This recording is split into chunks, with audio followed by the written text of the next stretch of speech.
ಪಗಡಲಬಂಡಿ ಗ್ರಾಮ ಪಂಚಾಯಿತಿ ಅಧ್ಯಕ್ಷರಾಗಿ ಎನ್ ಮಹದೇವಪ್ಪ ಅವಿರೋಧವಾಗಿ ಆಯ್ಕೆ.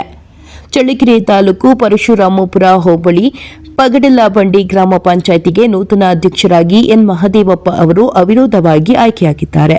ಈ ಹಿಂದೆ ಇದ್ದ ಗ್ರಾಮ ಪಂಚಾಯಿತಿ ಅಧ್ಯಕ್ಷ ತಿಮ್ಮರಾಯಪ್ಪ ಎಂಬುವರು ಈಚೆಗೆ ಹೃದಯಾಘಾತದಿಂದ ನಿಧನರಾದ ಹಿನ್ನೆಲೆಯಲ್ಲಿ ಖಾಲಿಯಾದ ಅಧ್ಯಕ್ಷ ಸ್ಥಾನಕ್ಕೆ ನಡೆಸಿದ ಚುನಾವಣೆಯಲ್ಲಿ ಎನ್ ಮಹದೇವ ಅವರು ಮಾತ್ರ ನಾಮಪತ್ರ ಸಲ್ಲಿಸಿದ್ದರಿಂದ ಇವರನ್ನು ಒಮ್ಮತದಿಂದ ಅವಿರೋಧವಾಗಿ ಆಯ್ಕೆ ಮಾಡಲಾಯಿತು. ಅನುತಾಧ್ಯಕ್ಷ ಗಾದಿ ವಹಿಸಿಕೊಂಡ ಎನ್ ಮಹದೇವ ಅವರು ಮಾತನಾಡಿ, ಸರ್ಕಾರದಿಂದ ದೊರೆಯುವ ನಾನಾ ಸೌಲಭ್ಯಗಳಡಿ ಗ್ರಾಮ ಪಂಚಾಯಿತಿ ವ್ಯಾಪ್ತಿಯ ಎಲ್ಲಾ ಗ್ರಾಮಗಳ ಶಾಲೆ, ಅಂಗನವಾಡಿ ಹಾಗೂ ಇನ್ನಿತರೆ ಸಾರ್ವಜನಿಕವಾಗಿ ದೊರಕುವ ಅಗತ್ಯ ಸೌಲಭ್ಯಗಳನ್ನು ಸಕಾಲಕ್ಕೆ ಒದಗಿಸುವುದಾಗಿ ತಿಳಿಸಿದರು.